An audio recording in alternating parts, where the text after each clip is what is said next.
عن هشام الدستوائي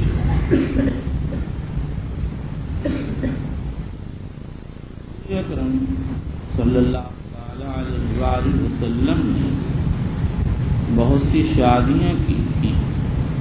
شادیوں کے اکثار کی اصل علت یہ تھی کہ آپ چاہتے تھے جیسے آپ کی گھر سے باہر کی زندگی کے مشاہدہ کرنے والے اور نقل کرنے والے بہت سے صحابہ ہیں، ایسے ہی اندر کی زندگی کا مشاہدہ کرنے والی بہت سی عورتیں ہو جائیں. دوسری حکمت یہ تھی کہ ہر عورت کا مزاج الگ ہوتا ہے، ہر ایک کی طبیعت جداگانہ ہوتی ہے، تو ہر ایک کے ساتھ برتاؤ کرنے کا طریقہ امت کو معلوم ہو جائے. تیسری حکمت یہ تھی کہ یہ عورتیں سوا حضرت عائشہ کے سب بیوہ تھیں، ان کی کفالت منظور تھی. چوتھی حکمت یہ تھی کہ ان کے اعزاء قارب اس قرابت اور عزیز داری اور نگاہ کی وجہ سے قریب ہو جائیں. اور یہ فطرت انسانی ہے کہ آدمی اپنے اقربا کی رعایت کیا کرتا ہے تو دین کے بہت سے حامی ہو جائیں گے. پانچویں حکمت یہ تھی کہ حضور پاک صلی اللہ علیہ وسلم کے متعلق سب کو یہ معلوم ہو جائے کہ آپ کے اخلاق فاضلہ کیسے ہیں. یہ ازواج مختلف المزاج تھی لیکن سب اس بات پر متفق کہ حضور جیسا عالی خلق کوئی انسان نہیں، نہ آپ کے متعلق صاحب کاہن کی ہونے کی کوئی بات کرے. حالانکہ عورتیں ان سب امور سے پوری طرح واقف ہوتی ہیں. اور ایک چھٹی حکمت قوت رجولیت ہے، مردانگی کا بس ایسا ہے کہ لوگ اس کو تفاخر کے طور پر ذکر کرتے ہیں.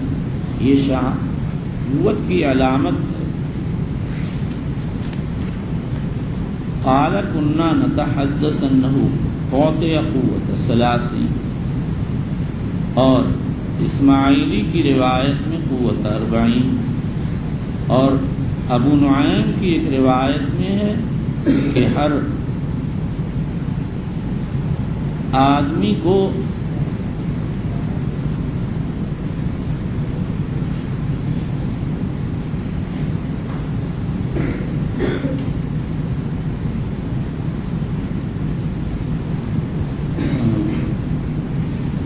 روایات میں ہے کہ یہ 40 آدمی جنت کے ہوں گے. اور ترمذی کی ایک روایت میں ہے ہر جنتی کی قوت دنیا کے 100 آدمیوں کے برابر. تو اس لحاظ سے حضور صلی اللہ علیہ وسلم کی قوت 40-100 آدمیوں کے برابر تھی، یعنی 4000 آدمی. اس سے حضرت صلی اللہ علیہ وسلم کے ضبط نفس کا پتہ چلتا. چلیے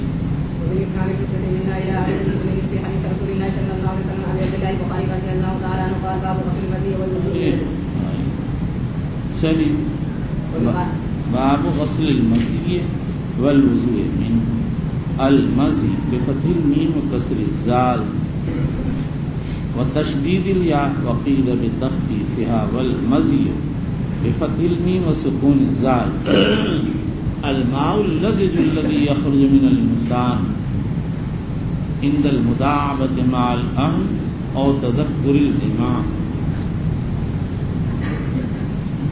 مزی بالاجماع ناپاک ہے. صرف صاحب مغنی نے امام احمد کی ایک مرجوح روایت طہارت کی نقل کی ہے. مزی کا پاک کرنے کا طریقہ یہ ہے کہ اس کو دھو لیا جائے. آیا حجر کافی ہے یا نہیں؟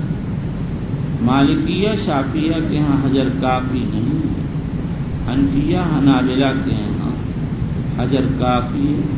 یہی مالکیہ شافعیہ کا ایک مرجوح قول ہے. یہ ساری گفتگو مخرج بول کے متعلق، اور اگر کپڑے میں لگ جائے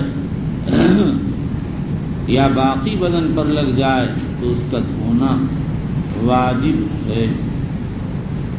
والوضوء من یعنی خروج مزی موجب وضو ہے، اس سے غسل واجب ہے۔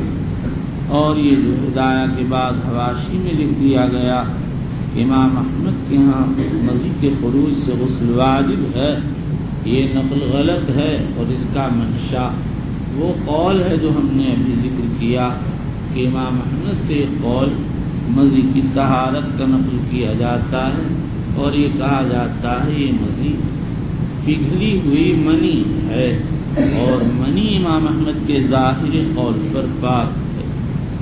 لیکن یہ قول مرجوح ہے، صحیح یہ ہے کہ مزی مستقل چیز ہے اور وہ ناپاک ہے۔ چلیے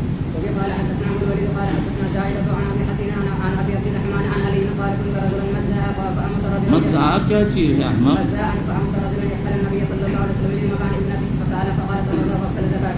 یہ روایت پہلے آ چکی اور میں وہاں یہ بتا چکا کہ سوال مقداد نے کیا، عمار نے کیا یا کس نے کیا۔ چلیے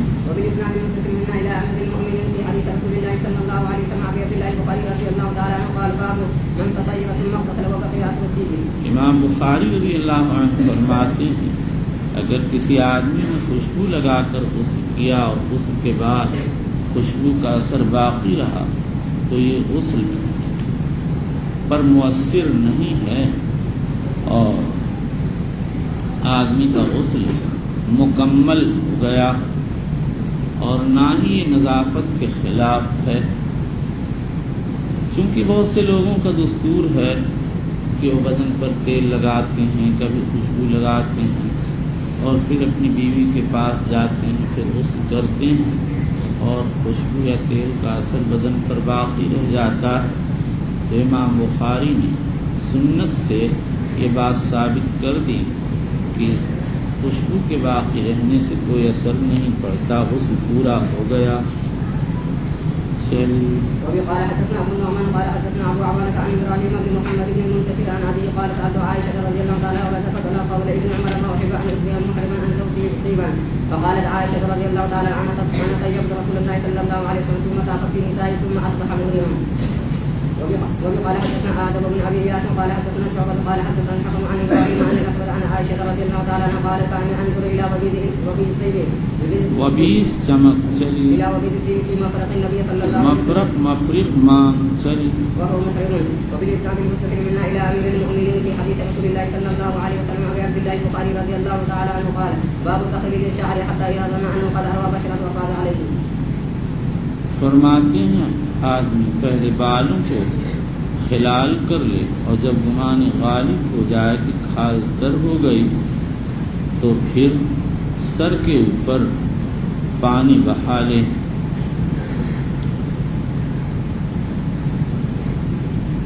یعنی سر کے بالوں کو کھولنا ضروری نہیں، یہی جمہور علماء کا مسلک ہے۔ حنفیہ کا مذہب یہ ہے کہ مرد کو اپنے بالوں کو کھولنا پڑے گا،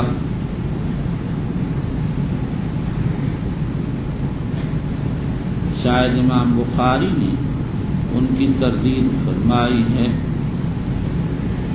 چلیے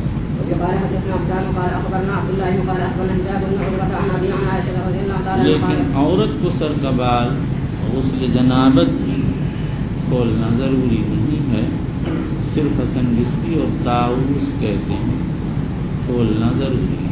چلیے كان رسول الله صلى الله عليه وسلم إذا اغتسل من الجنابة غسل يديه وتوضأ وضوءه للصلاة ثم اغتسل ثم تخلل بيده شعرا حتى إذا ظن أنه قد أروى بشرته وأفاض عليه الماء 3 مرات ثم غسل سائر جسده وقالت كنت أغتسل أنا ورسول الله صلى الله عليه وسلم من إناء واحد نغتسل به جميعا. وبالإسناد المتصل منا إلى أمير المؤمنين في حديث رسول الله صلى الله عليه وسلم أبي عبد الله البخاري رضي الله تعالى عنه قال باب من توضأ في الجنابة ثم غسل سائر جسده ولم يعد غسل مواضع الوضوء منه مرة أخرى. علامہ سندھی رحمۃ اللہ علیہ فرماتے ہیں امام بخاری کا مقصد یہ ہے کہ ابتدائے غسل میں جو وضو ہوتا ہے یہ مستقل سنت نہیں بلکہ غسل کا جز ہے، اعضائے وضو کی شرافت کی وجہ سے اس کو مقدم کر دیا جاتا ہے میں کہتا ہوں اگر یہی مقصود ہوتا تو امام بخاری یہ ترجمہ اتنی دور لا کر کیوں ذکر فرماتے؟ اور حافظ ابن حجر عسقلانی وغیرہ فرماتے ہیں امام بخاری کا مقصد یہ ہے اگر وضو کرتے ہوئے کسی نے غسل کی نیت کر لی تو باقی اعضائے بدن کو ترک کرتے ہوئے اعضائے وضو کو دوبارہ ترک کرنا ضروری نہیں۔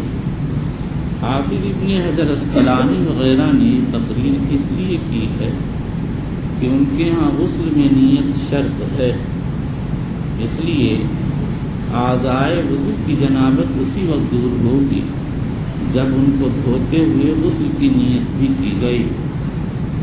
راجح یہی ہے کہ بخاری صرف یہ بتانا چاہتے ہیں وضو میں جب اعضائے وضو دھل گئے تو دوبارہ ان کو دھونا ضروری نہیں ہے، پہلی مرتبہ دھونے کے ساتھ جنابت دور ہو گئی۔ یہی حنفیہ کا مذہب بھی ہے۔ البتہ حنفیہ کے ہاں وضو و غسل میں نیت شرط نہیں، اس لیے وہ اشتراط نیت کی قید نہیں لگاتے ہیں، اور جمہور کے ہاں شرط ہے اس لیے وہ نیت ازالہ جنابت کی شرط لگاتے ہیں۔ اور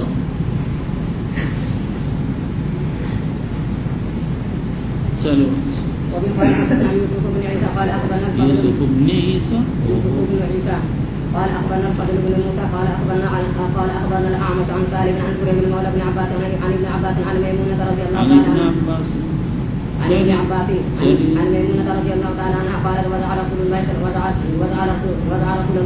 عليه وسلم ارے کیا 10 بار گئے وضع رسول اللہ صلی اللہ علیہ وسلم وضوء الجنابة فأخذ بيمينه على يساره مرة أو ثلاث ثم غسل فرجه ثم ضرب يده في الأرض أو الحائط مرة أو ثلاث ثم تمضمض واستنشق وغسل وجهه وذراعيه ثم أفاض على رأسه الماء ثم غسل جسده ثم تنحى فغسل رجليه قالت فأتيت بخرقة فلم يجدها فعل أتيته بخرقة اتنا بڑا کسرہ لگا ہے آپ کو اس کا خیال ہی نہیں چلی، آپ نے اس کا ارادہ نہیں فرمایا۔ حدیث میں وارد ہاتھ سے آپ نے انکار کیا۔ فجعل ينفض بيده، آپ اپنے ہاتھ سے بدن کا پانی صاف کرنے لگے۔ چلیے وبالإسناد المتصل منا إلى أمير المؤمنين في حديث رسول الله صلى الله عليه وسلم باب إذا ذكر في المسجد أن الجر من خرج كما هو ولا يتيمم۔ اگر کوئی آدمی جنابت کی حالت میں مسجد میں چلا جائے اور بعد میں یاد آئے تو اسی حال میں نکلنا جائے، وضو کر کے نکلنا ضروری نہیں۔ سفیان ثوری، اسحاق ابن راہویہ وغیرہ سے منقول ہے کہ آدمی کو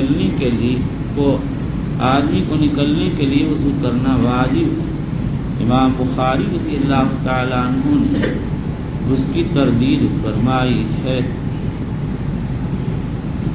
حنفیہ حنابلہ کے ہاں وضو کر لینا مستحب ہے، اور اگر کسی مجبوری کی وجہ سے آدمی مسجد میں ٹھہرنا چاہتا ہے تو داؤد ظاہری کے ہاں مطلقاً جائز۔ امام احمد بن حنبل رحمۃ اللہ علیہ فرماتے ہیں وضو کرنا واجب ہے۔ قال حدثنا عبد الله بن محمد قال حدثنا عثمان بن عمر قال اخبرنا يونس عن الزهري عن ابي سلمة عن ابي هريرة رضي الله تعالى عنه قال اقيمت الصلاة وعجلت السجود قياما فخرج الينا رسول الله صلى الله عليه وسلم في مصلاه ذكر انه ثم صلاه في مصلاه ذكر انه جنب فقال نعم فلما قام في مصلاه ذكر انه جنب فقال لنا ما كان ثم رجع یعنی جب آپ نماز کی جگہ آ گئے تو خیال آیا، آپ نے فرمایا مکانکم نہیں ٹھہرے رہنا۔ ثم رجع، حضور صلی اللہ علیہ وسلم واپس تشریف لے گئے، فاغتسل، غسل کیا۔ اور روایت میں کہیں نہیں کہ آپ نے تیمم کیا۔ اگر تیمم واقع ہوا ہوتا تو صحابی نے جہاں سارا قصہ ذکر کیا تیمم کو بھی ذکر فرماتے، کیونکہ واقعات کے ذکر کرنے سے مسائل کا استنباط ہوتا ہے۔ ثم خرج الينا ورأسه يخطب فكبر صلينا معه وتابع وعبد الاعلى عن معمر عن الزهري ورواه الرضي عن الزهري وفي إسناد المسلم إلى أمير المؤمنين في حديث رسول الله صلى الله عليه وسلم أبي عبد الله البخاري رضي الله تعالى عنه قال باب نقض اليدين من غسل الجنابة. امام بخاری فرماتے ہیں غسل جنابت سے فراغت کے بعد ہاتھوں کا دھاڑنا جائز ہے. یہی شافعیہ کی یہاں ایک وجہ ہے جس کو امام نووی نے راجح قرار دیا. دوسرا قول یہ ہے کہ مکروہ ہے. دوسرا قول یہ ہے کہ خلاف اولا، اور تیسرا قول یہ ہے کہ مکروہ ہے.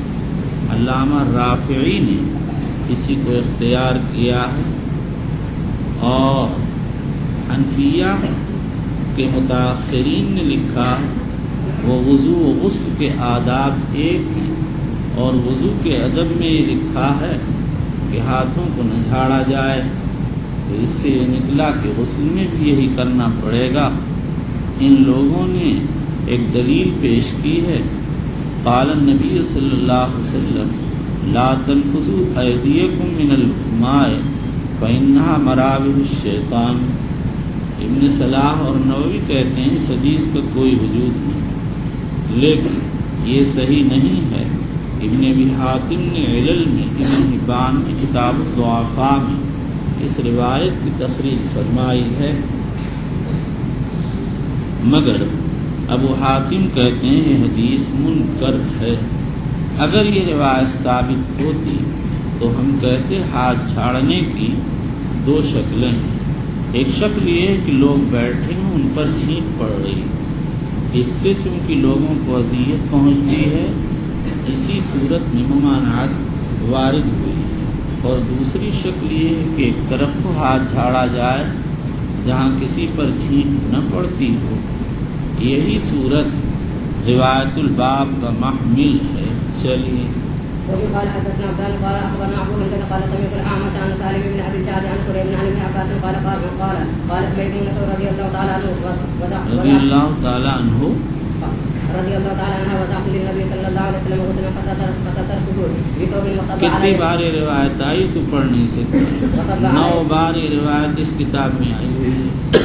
چل بس چل. فصب على يده ثم صب بيمينه على شماله فغسل فرجه وضرب بيده هذا فمسحها ثم غسلها فمضمض واستنشق وغسل وجهه وذراعيه ثم صب على عائشه وقعد على جسده ثم تنحى فغسل قدميه فناولته صوبا فلم يأخذه فانطلق وهو ينفذ يديه. فناولته صوبا فلم يأخذه. میں نے حضور صلی اللہ علیہ وسلم کو ایک کپڑا پیش کیا تو آپ نے اس کو نہیں دیا. آپ نے اس کپڑے کو جو نہیں دیا، یا تو اس کی علت یہ ہوگی کپڑا صاف نہ ہوگا، لیکن اس پر اشکال ہے کہ زوجہ مطہرہ سے بعید ہے کہ وہ غیر نظیف کپڑا پیش کریں، اور یا اس کی علت یہ ہے کہ گرمی زیادہ ہوگی تو آپ پانی کی برودت کو باقی رکھنا چاہتے ہوں گے، اور یا اس کی علت بقول ان بعض فقہا کی یہ ہوگی کہ الماء یوزن، لہذا آپ چاہتے ہوں گے کہ بدن پر جو پانی لگا وہ آپ کے اعمال نامے میں داخل ہو، مگر الماء یوزن کا ثبوت نہیں، وہ زہری سے منقول ہے. اس کے بعد یہ سمجھیے کہ وضو اور غسل کے بعد کپڑے کا استعمال کرنا مختلف فیہا ہے. ابن ابی لیلہ، ابراہیم نخعی وغیرہ کراہت کے قائل. امام ابو داود نے ابراہیم نخعی سے نقل کیا یکرہونہ للعادہ، عادت بنا کر ہاتھ بدن پوچھنا مکروہ ہے. اور جمہور علماء امام ابو حنیفہ، امام مالک، امام احمد وغیرہ کہتے ہیں لا باس بہ، کوئی حرج کی بات نہیں ہے. اور شافعیہ کے ہاں اس میں 5 وجوہ ہیں. سب سے راجح قول یہ ہے کہ خلاف افضل ہے. دوسرا قول یہ ہے کہ مستحب ہے، اور تیسرا قول کراہت کا ہے، اور چوتھا قول اباحت کا ہے. اسی کو نووی نے راجح قرار دیا. اور پانچواں قول یہ ہے کہ سردی میں مستحب ہے، گرمی میں مکروہ ہے۔ فانطلق وهو ينفض يديه، امام ابن دقیق العید رحمۃ اللہ علیہ بدن صاف کرنے پر اس لفظ سے استدلال کیا۔ بدن کو ہاتھ سے پوچھنا بھی ایک قسم کی تنشیف ہے، اور بعض علماء کہتے ہیں خدمت عالی میں کپڑا پیش کرنا بھی دلیل ہے اس بات کی کہ آپ تنشیف کے لیے کپڑا استعمال کرتے تھے۔ ترمذی کی ایک روایت ہے کان علی رسول اللہ صلی اللہ علیہ وسلم خرقۃ یتنشف بها بعد الفجر، لیکن یہ روایت ضعیف ہے، اور اگر یہ ثابت ہوتی تو اس سے زیادہ اباحت ثابت ہوتی، واللہ سبحانہ اعلم۔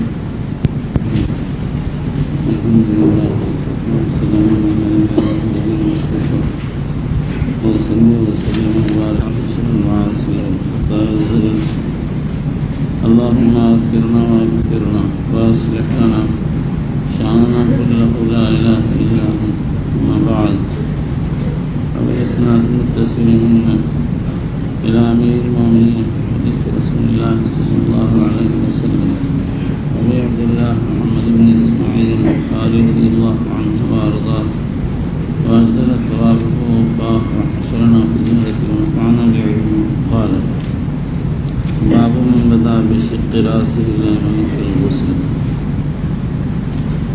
غسل کرتے ہوئے جب بدن پر پانی بہایا جائے تو ابتدا کہاں سے ہوگی؟ مالکیہ شافعیہ کہتے ہیں پہلے سر پر پانی ڈالا جائے، اس کے بعد منکب ایمن اور پھر منکب ایسر پر۔ یہی امام ابو حنیفہ کی ظاہر روایت ہے جو امام محمد کتاب الاصل میں ذکر کی ہے۔ شمس الائمہ حلوائی کہتے ہیں پہلے منکب ایمن پر، پھر منکب ایسر پر، پھر سر پر، اور بعض فقہاء حنفیہ کہتے ہیں پہلے منکب ایمن پر، پھر سر پر، پھر منکب ایسر پر ڈالیں۔ امام بخاری رضی اللہ تعالی عنہ اول کے قائل ہیں، لیکن انہوں نے اس میں مزید تحقیق کی، اور ان کی رائے یہ ہے کہ سر پر جب پانی ڈالا جائے تو پہلے سر کے دائیں حصے پر ڈالا جائے، اس لیے کہ حدیث پاک میں صاف وارد ہے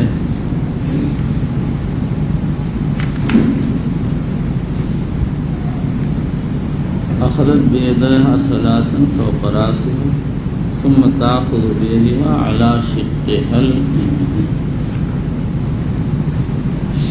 متصلہ کے شق ایمن کے عموم سر بھی داخل ہے، تو معنی یہ نکلے کہ غسل کرنے والا اپنے سر سے پانی ڈالے اور دائیں طرف سے آغاز کرے۔ چلیے بسم اللہ الرحمن الرحیم۔ بیل ہے تو بیل، بسم اللہ تو بعد میں پڑھتا ہے، عبارت پہلے شروع کرتا ہے۔ چل بیل چل۔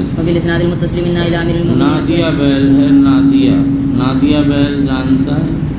یہ جو برہمن بھکشو ہوتے ہیں، بھیک مانگنے والے، کوئی ایسا بیل پا لیتے ہیں جس کے کہیں دم نکلی ہوتی ہے پیٹ پر، کہیں پیٹھ پر، تو اسے دکھاتے ہیں، لوگوں سے 2 پیسے اور 3 4 پیسے مانگتے ہیں۔ وہ بیل کیسا ہوتا ہے؟ بیکار، نہ گاڑی میں چلتا ہے، نہ کھیت میں جوتا جاتا ہے، نہ اور کسی کام۔ بھکشو کمپنی کا بیل ہوتا ہے، اس کا نام ہے نادیہ بیل۔ تو بھی ایسا ہی ہے، نادیہ بیل۔ چلیے کہ ہم کو اتنا گیا گزرا سمجھتے ہیں، ہے تو بڑھیا، لیکن ہے تو نادیہ، کہ یہ تو جمع بین الضدین ہے۔ ہاں تیرے اندر تو یہی کمال ہے، جمع بین الضدین ہو رہا۔ چلیے وبالاسناد المتصل منا الى امير المؤمنين في حديث رسول الله صلى الله عليه وسلم ابي عبد الله البخاري رضي الله تعالى عنه قال حدثنا خلاد بن يحيى قال حدثنا ابراهيم بن نافع عن جس دن یہ مطالعہ کیے ہوتا ہے، رٹ پٹ کے آتا ہے، اس دن ایسا چلتا ہے جیسے نفیس گھوڑا کودتا ہے۔ چلیے نادیہ صاحب عن الحسن بن مسلم عن صفية بنت شيبة عن عائشة رضي الله عنها قالت كنا إذا یہ لڑکے نادیہ وادیہ بیل کہنے سے برا تو نہیں لگتا ہے؟ اگر برا لگے گا تھوڑے کہوں گا. صاف بات ہے بھائی، میں اسی کو ستاتا رہتا ہوں جو برا نہ مانے، جو برا مانے اس کو کیا کریں. عن عائشة رضي الله عنها قالت كنا إذا أصاب إحدانا جنابة أخذت بيديها ثلاثا فوق رأسها ثم تأخذ بيدها على شقها الأيمن وبيدها الأخرى على شقها الأيسر. وبالإسناد المتصل منها إلى أمير المؤمنين في حديث رسول الله صلى الله عليه وسلم وبعبد الله البخاري رضي الله تعالى عنه قال باب من اغتسل عريانا وحده في الخلوة ومن تستر والتستر أفضل. حضرت امام بخاری فرماتے ہیں تنہائی میں اگر کوئی ننگا ہو کر غسل کرے تو یہ جائز ہے افضل تستر. یہی حضرات رضی اللہ عنہ مجمعین کا مسلک ہے. حنفیہ میں سے صاحب قنیہ نے بہت سے اقوال نقل کی ہیں تجرد الاغتسال کے بارے میں. ایک قول کراہت کا ہے، دوسرا قول یہ ہے کہ انشاءاللہ معذور ہے، تیسرا قول یہ ہے کہ مدت اسیرہ میں جائز، چوتھا قول یہ ہے چھوٹے سے حمام میں جائز. حافظ ابن حجر نے نقل کیا کہ ابن ابی لیلہ اس سے منع کرتے ہیں. بعض علماء نووی وغیرہ نے بھی اسی طرح ذکر کیا ہے، لیکن ابن ابی لیلہ تنہائی میں ننگے ہو کر غسل کرنے کو علی الاطلاق منع نہیں کرتے، بلکہ مخصوص صورت سے منع کرتے ہیں، جس کی وضاحت یہ ہے کہ اگر کوئی آدمی پانی میں اتر کر غسل کر رہا ہو تو کیا ننگے ہو کر غسل کر سکتا؟ جمہور علماء فرماتے ہیں کہ جائز ہے، اور ابن ابی لیلہ اور بعض شافعیہ معنی کے قائل ہیں. ابن ابی لیلہ سے اس کی علت منقول ہے فَإِنَّ لِلْمَاءِ سُكَّانًا. یہ تعلیل اس بات پر دلالت کرتی ہے کہ ابن ابی لیلہ تنہائی میں ننگے ہو کر غسل کرنے کو مطلقاً منع نہیں کرتے، بلکہ اس وقت منع کرتے ہیں جب کہ آدمی پانی میں اتر کر غسل کرے. لیکن ان لوگوں کے مذہب پر یہ لازم آتا ہے کہ بھی ننگے غسل نہ کرنا چاہیے، اس لیے کہ فضا کے اندر بھی تو بہت سے سکان جنات و ملائک ہیں. بہرحال پانی میں اتر کر غسل کرنے کا مسئلہ مختلف فیہا. جمہور جواز کے قائل ابن ابی لیلہ اور بعض شافعیہ منع کرتے. امام احمد کہتے ہیں لا یعجب. امام ابن تیمیہ کہتے ہیں امام احمد نے کراہت کی تصریح کی. امام اسحاق فرماتے ہیں بالادار افضل. ان حضرات کی دلیل ہے ان النبی صلی اللہ علیہ وسلم نہا ان يدخل الماء الا بمنزر. رواہ ابن خزیمہ وابن المنذر وابو یعلا والحاکم وغیرهم. امام ابن منذر رحمۃ اللہ علیہ پانی میں اتر کر غسل کرنے کے مسئلے پر حضرت موسیٰ کے قصے سے جو اس باب میں آ رہا ہے استدلال کیا ہے. وہ پانی میں اتر کر غسل کر رہے تھے. ومن تستر والتستر افضل. یعنی تنہائی میں ننگا ہو کر غسل کرنا وہ جائے، لیکن تستر افضل ہے.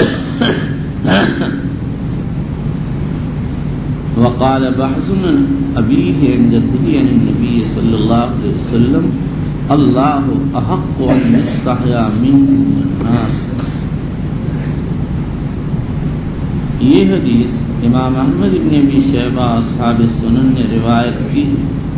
معاویہ ابن حیدہ نے حضور صلی اللہ علیہ وسلم سے پوچھا عوراتنا ما ناتی منها وما نظر. قال احفظ عورتك الا من زوجتك او ما ملكت يمينك. انہوں نے کہا رأيت ان كان احدنا خاليا قال اللہ احق ان یستحیا منہ، لوگوں کے بنسبت اللہ سے حیا کرنا زیادہ لائق ہے۔ اس سے معلوم ہوا تنہائی میں ممکن ہونا چاہیے۔ بعض علماء کراہت کے قائل، لیکن اکثر علماء حنفیہ شافعیہ حنابلہ فرماتے ہیں بلا ضرورت تنہائی میں ننگا ہونا بھی حرام ہے۔ چلیے وبه قال حدثنا اسحاق بن نصر قال حدثنا عبد الرزاق عن معمر بن همام بن منبه عن ابي هريره رضي الله تعالى عنه عن النبي صلى الله عليه وسلم قال كانت بنو اسرائيل يغتسلون عراة ينظر بعضهم الى بعض كانت بنو اسرائیل یغتسلون عراة، یہ ننگا غسل کرنا یا تو اس لیے تھا کہ ان کی شریعت میں مباح ہوگا، اور یا وہ لوگ بھی لاپرواہی کرتے ہوں گے جیسے ہماری شریعت کے بعد لوگ لاپرواہی کرتے ہیں اور ننگے غسل کرتے رہتے ہیں۔ چلیے وكان موسى صلى الله عليه وسلم يغتسل حضرت موسیٰ کثرت حیا کی وجہ سے تنہائی میں غسل کرتے تھے۔ لفظ بد الخلق کا لفظ کتاب الانبیاء کا لفظ ان موسیٰ کان رجلا حیا ستیرا لا یری من جلدہ شیء استحیاء منہ، اسی بات کو کی ترجیح کو چاہتا ابن حزم ظاہری، الحافظ ابن حجر علامہ عینی کا رجحان اسی طرف ہے۔ چلیے فقالوا والله ما يمنع موسى ان يغتسل معنا الا انه آذر فذهب مرة يغتسل آذر جس کے خصیتین پھولے ہوئے ہیں۔ چلیے فوضع ثوبه على حجر فخر الحجر بثوبه فجمع موسى في اسره يقول ثوبي جماعہ دوڑے۔ چلیے يقول ثوبي يا حجر ثوبي يا حجر، کیونکہ پتھر نے ذوی العقول کا کام کیا۔ یہ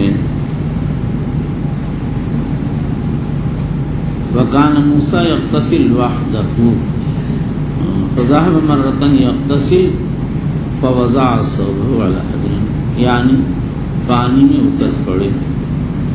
حسن ابن ابی بکر نیشاپوری کہتے ہیں کہ موسیٰ علیہ السلام سراویل پہن کر اترے تھے، لیکن پانی کی وجہ سے وہ سراویل ان کے بدن سے چپک گیا۔ بنو اسرائیل کے پاس جب گزرے تو انہوں نے اس کو دیکھ لیا اور معلوم ہو گیا کہ موسیٰ علیہ السلام قدرت کے مرض میں مبتلا نہیں، اور یہ اللہ کا قاعدہ ہے کہ اپنے انبیاء کے بارے میں اس کی قوم کو ہمیشہ مطمئن فرماتے ہیں۔ چلیے حتى نظرت بنو اسرائيل الى موسى وقالوا والله ما بموسى من باس ما اخذ ثوبه وتفق کوئی بیماری نہیں۔ چلیے وتفق بالحجر ضربا قال ابو هريره تفق شرع يضرب الحجر ضربا، چونکہ اس نے اطاعت نہیں کی، نیز ذوی العقول کا کام کیا، اس لیے تعدیب بھی ذوی العقول کی دی گئی۔ اس سے معلوم ہوا اگر کوئی نامناسب کام کرے تو اس کو مارنا پیٹنا جائے۔ موسیٰ نے پتھر کو لاٹھی ماری، ایک نہیں ماری، 6 لاٹھیاں مسلسل مارتے رہے۔ تو اگر پتھر کے بجائے بیل کو مارا جائے تو بدرجہ اولا گنجائش ہوگی، اور بیل الانسان کو اگر مارا جائے تو اور زیادہ گنجائش ہوگی، کیونکہ یہ تو بہرحال عقل رکھتا ہے کہ بیل اور بیل الانسان میں کیا فرق ہے۔ ایک تو ہے بیل الحیوان جو کھیت میں جوتا جاتا ہے، اور ایک ہے بیل الانسان جو ادھر ادھر سے آج کل مدرسوں میں زیادہ تر جمع ہو جاتا ہے، پڑھنے کا نام اور عباں کرتا ہوا بس ہر وقت کھانے کھاتا رہتا کہ وہ کون لوگ ہیں، تم لوگ اور کون ہوتے۔ چلیے اب آپ لوگ اخبار میں اپنا مضمون دیں بیل انسان، اب لوگ پڑھیں گے اور کہیں گے بھئی یہ کیا چیز ہے بیل انسان، کہہ دینا ایک نئی برادری ایجاد ہوئی ہے انسان بیل۔ چلو میاں، علامہ اقبال نے کہا ہے پھول کی پتی سے کٹ سکتا ہے ہیرے کا جگر، مرد ناداں پر کلام نرم و نازک بے اثر۔ اگر آدمی ہیرا کاٹنا چاہے تو پھول کی پتی سے کاٹ سکتا ہے، بے سمجھ انسان کے سامنے 1000 تقریر کر لو اس کی سمجھ میں کوئی بات آتی ہی نہیں، وہ تو ہمیشہ مست رہتا ہے۔ چلیے قال ابو هريره والله انه لندب بالحجر سته ندب اصل اے ندب متصل بالحجر ضرب موسیٰ اے لضرب موسیٰ چلیے سته او سبعه ضربا بالحجر. وعن ابي هريره رضي الله تعالى عنه ان النبي صلى الله عليه وسلم قال بين ايوب يغتسل عن ایوب کرمانی کہتے ہیں معلق ہے، یہ صحیح نہیں بلکہ موصول بالاسناد السابق ہے. قال بین ایوب یغتسل عریان. امام بخاری نے موسیٰ و ایوب کے قصے سے تنہائی میں عریاں ہو کر غسل کرنے کا جواز ثابت کیا، اور یہ مبنی ہے اس بات پر کہ شرائع من قبلنا ہمارے حق میں شریعت ہیں، اللہ تعالیٰ کا حکم ہے فبہداہ مقتدی. فخر عليه جراد من ذهب فجعل ايوب يحتفظ خر نہیں بیل خر فخر عليه جراد من ذهب فجعل ايوب ان يحتفظ کے اوپر ٹڈیوں کا ایک دل گر پڑا. چلیے فناداه ربه يا ايوب سونے کی ٹڈیوں کا. چلیے فناداه ربه يا ايوب لم اكن ابنيت حضرت ایوب علیہ السلام جلدی جلدی کپڑے میں جمع کرنے لگے. اللہ تعالیٰ نے فرمایا ایوب میں نے تم کو اس سے مستغنی نہیں کیا تھا، دنیا کے بہت مال و منال دیے تھے. عما ترى قال بلا وعزتك ولكن لا غنى بي عن بركتك. یہ بندگانہ جواب ہے. کہتے ہیں اللہ نے یقیناً آپ نے غنا بخشا، لیکن یہ تو آپ کی برکات ہیں اور میں آپ کی برکات سے مستغنی نہیں ہوں. جب اللہ تعالی شان کو نوازنا چاہتے ہیں تو ادب بھی دیتے ہیں، جواب بھی سکھاتے ہیں. چلیے ورواه ابراهيم عن موسى بن عقبة عن سفيان پتہ نہیں قصہ ثابت ہے یا نہیں، بہرحال صوفیاء کرام کا قصہ. حضرت باعزید بستامی یا ابو الحسن خرقانی، ابو باعزید بستامی کا انتقال ہوا یا ابو الحسن خرقانی کا. فرشتے آئے، سوال کیا کیا لائے ہو؟ کہنے لگے یہاں تو ہم سے پوچھا جا رہا ہے کیا لائے ہو، ہم تو یہ سوچ کے آئے تھے پوچھیں گے کیا لوگے. شہنشاہ یہ نہیں پوچھتا ہے کیا لائے، شہنشاہ یہی پوچھتا ہے کیا لوگے. سوال بھی انہی کی طرف سے اور جواب بھی انہی نے دل میں ڈال دیا، ورنہ آدمی پتہ نہیں کیا سے کیا بک دیتا. ایک حدیث مجھ سے کسی نے پوچھی مدینے میں، مجھ کو یاد نہیں تھی، مسلم کی حدیث تھی، الفاظ مستحضر نہیں تھے. میں نے کہا بھائی شاید مسلم میں نہیں ہے. پھر ایک بچہ تھا، اس سے میں نے کہا ذرا دیکھ کے آ، تو اس نے 2-3 دن بعد بتایا. میں نے کہا بھائی کیا ہے؟ کہنے لگا الحدیث الذی شککتم فیہ هو فی مسلم. میں نے کہا اس کو دیکھ، شکک تو کہاں تھا، میں نے تو کہہ دیا تھا یاد نہیں مسلم میں نہیں ہے. لیکن یہ ادب کی وجہ سے یہ نہیں کہتا کہ آپ نے جس کی نفی کی تھی وہ موجود ہے، یہ کہہ رہا جس میں آپ کو شک ہو گیا تھا وہ موجود ہے. اور اس کے برخلاف تم بنگالیوں کی بتاتا ہوں. کئی سال پہلے بنگالی یہاں پڑھتا تھا، میں نے بیان کیا فتح الباری کے حوالے سے ایک مضمون. اس کو زام تھا اسے کچھ آتا، اس نے سوچا آج ان پہ روک گانٹ دو. گیا کہنے لگا آپ نے فتح الباری کے حوالے سے یہ مضمون بیان کیا، اس میں تو ہے نہیں. اب میں اتنا بوڑھا بھی نہیں ہوا تھا جتنا 5 سال میں ہو گیا. میں نے فتح الباری کھولی، میں نے کہا یہ لیجیے آیا سمجھ شریف میں. اگر غلطی بھی ہوئی ہوتی تو اس طرح منہ پہ تھوڑے کہا جاتا ہے اپنے استاذ کو کہ آپ نے غلط کہہ دیا. لیکن وہ صاحب یہ کہنے گئے تھے، اور وہ بچہ اس نے تو مجھ سے 2-3 حدیثیں پڑھی ہوں گی، ویسے ہی کچھ اور پڑھا ہوگا. وہ تو بیچارہ گھڑکی کے لیے پڑھتا تھا. میں اس کو 2 حدیث پڑھا دیتا، پھر کافی گھڑکی دیتا، ڈانٹ ڈپٹ کرتا، پھر وہ کچھ پڑھتا، پھر میری تقریر شروع ہو جاتی ڈانٹ ڈپٹ والی کہ آپ کہاں جاتے ہیں ڈانٹتے ڈپٹتے. میاں املی ہے، املی ڈانٹنا ڈپٹنا. بچوں کو نہیں دیکھا ایسے منہ میں املی دبائیں گے اور یوں کریں گے، چبائے بھی جا رہے ہیں، سوسو بھی کیے جا رہے ہیں، تھوکتے بھی نہیں ہیں. مزہ ہے تبھی تو ہے نا بھائی. تو یہ ڈانٹ املی ہے، لیکن اگر کوئی بیل ہو اس کو کیا پتا کہ املی کیا چیز ہے اور آم کیا چیز ہے، وہ تو کھاتا ہے بکر بکر، سمجھے؟ جیسے آپ لوگوں کے سامنے اگر دیگ میں پلاؤ رکھ دیا جائے اور ذرا گرم ہو اور کہا جائے لو بچوں کھا لو، منہ ادھر پھرا پھر ادھر دیکھا دیکھ صاف، یہ کیا چیز ہے؟ ہنسنے کی، رونے کی بچوں، مقصود تمہارا یہ کیا چیز ہے؟ کیوں اتنا بڑا مقصود پیٹ ہو گیا؟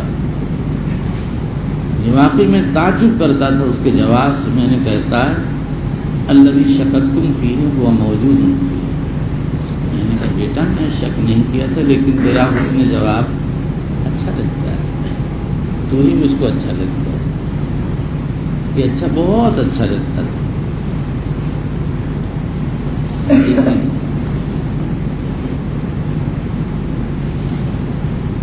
کہ ہم لوگ اچھے لگتے ہیں، کتے سور سے تو زیادہ اچھے لگتے ہو، وہ تو بہت خراب لگتے ہیں، تم تو اچھے ہی کہ اس سے آگے نہیں، بس کتے سور سے اچھے اور کسی چیز سے نہیں اچھے۔ کہ کیوں؟ گدھے سے ہم نہیں اچھے، نہیں کہ کیسے؟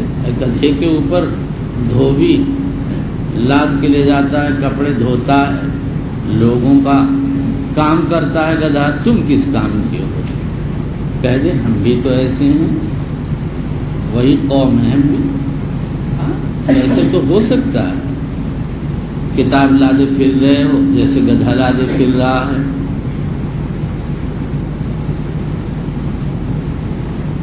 کالعیس فی البیداء یہلکہ الظمأ والماء فوق ظہورہا محمول، اگر گدھے کو پیاس لگ جائے اور اس کے پیٹ پہ پانی لدا ہو تو پیاسا مر جائے گا، باوجود کہ پانی پیٹ پہ ہے۔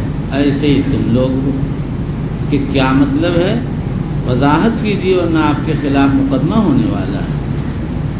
کر دو بھائی، آج کل تو یہ ہے ہی۔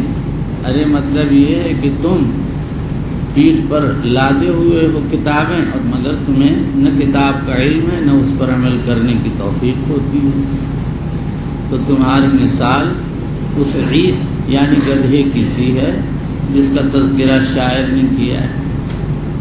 آپ لوگ کہتے ہیں کچھ ہماری تعریف بھی تو کر دیجیے، اتنی دیر سے ہماری خبر ہی نہیں کہ بچوں تم بہت اچھے ہو، کوئی تمہیں جانتا ہی نہیں، تمہاری خوبیوں کو اگر پارلیمنٹ کے لوگ جان جائیں تو تمہیں جیل میں ڈال دیں گے۔ ہاں یہ سمجھیں گے کہ یہ تو آ کے ہماری کرسی چھین لیں گے، کہ وہ کیا خوبی، ہریجن برادری اور کیا، سمجھے؟ تم لوگ اخبار میں دے دو نیو ہریجن برادرز، کہ اس کے امیر کون قرار پائیں گے؟ جناب حسیب اللہ صاحب دیوریاوی۔ دیکھیں اتنا پاگل ہے، اتنا پاگل، 1 نمبر پاگل ہے۔ ہاں میں نے ان کو 50 سے زائد مرتبہ کہا ہوگا، آپ سے جو کام کہیں وہ کر لیں، اپنی طرف سے کوئی کام نہ کریں۔ یہ کہتا ہے میں تو مجدد الف ثالث ہوں، میں تو کچھ کرنا ہی چاہیے، بے وقوف سے کوئی اس کے کام سمجھ میں نہیں آتا۔ کتاب پہ پنی چڑھانا، بس یہ کام اس کو ملا ہے آسانی سے۔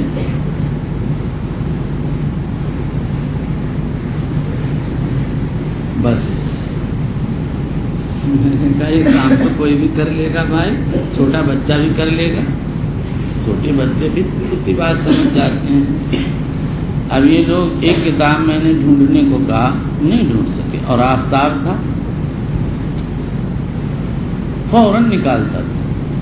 یہ حسیب اللہ صاحب کا کارنامہ بتاؤں، یہ کہتے ہیں آپ مجھے مقرب کیوں نہیں بناتے ہیں؟ میں نے کہا آپ مقرب ہیں اس لیے نہیں، یہ کیا چیز ہے؟ مقرب ماخوذ کرب سے، کرب کے معنی ہے بے چینی، مقرب بے چین کرنے والا۔ اب جو بے چینی میں ڈال دے گا اس کو مقرب بناؤں گا تو جان ہی نکال دے گا، سمجھے؟ ان حضرت سے میں نے کہا، کوئی تھا نہیں، میں نے کہا بھائی ذرا اس الماری میں سے لکڑی والی کھلا کتاب نکال کے مجھ کو دے دو، 5 جلدیں دے دی حضرت۔